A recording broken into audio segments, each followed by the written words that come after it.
देश में भारतीय जनता पार्टी की सरकार के अब नफरती एजेंडों में हमारे धर्मगुरु भी कूद पड़े हैं।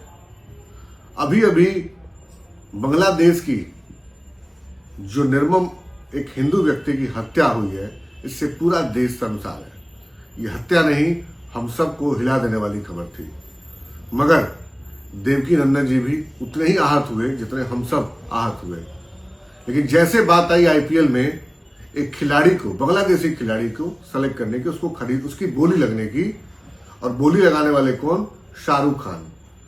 तो चूंकि बाबा जी भड़क गए, सवाल था कि मुस्लिम हीरो कैसे एक बांग्लादेशी खिलाड़ी को खरीद सकता है। बिल्कुल सही सवाल था, मगर उसके पीछे 2-3 सवाल और भी थे। क्या बीसीसीआई परमिशन दे सकती थी? क्या आईसीसी से सवाल पूछा जा सकता था? ये इसलिए नहीं पूछा जा सकता था क्योंकि देश के गृह मंत्री अमित शाह के बेटे के हाथों में इस पूरे क्रिकेट लीग का संरक्षण है। क्या अडानी से सवाल पूछा जा सकता था कि झारखंड की बिजली की सप्लाई अडानी क्यों बांग्लादेश को कर रहे हैं? क्या नरेंद्र मोदी जी की हिम्मत है कि उनको रुकवा दें? क्या इस देश का प्रधानमंत्री इतना कमजोर है कि हिंदू समुदाय की निर्मम हत्या पर बांग्लादेश को एक तीखी प्रक्रिया तक नहीं दे सकता? क्या हमारी सरकार इतनी निकम्मी है कि वो अपने सटे पड़ोसी राज्यों के देश में इस तरीके की निर्मम घटनाएं हो रही हैं और वो अभी भी उनके साथ व्यापार के संबंध बना के रख रहे हैं?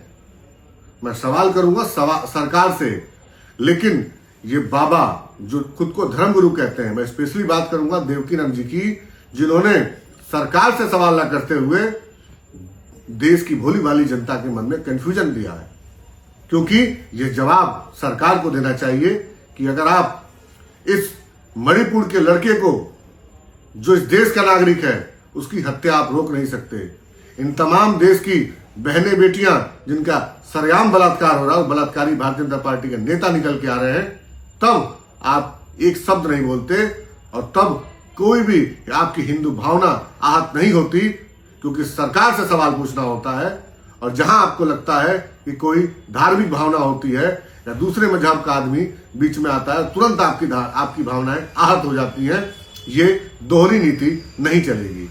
अगर आपकी धार्मिक भावना आहत होती है तो सरकार और भारतीय जनता पार्टी के खिलाफ भी वही सवाल होना चाहिए।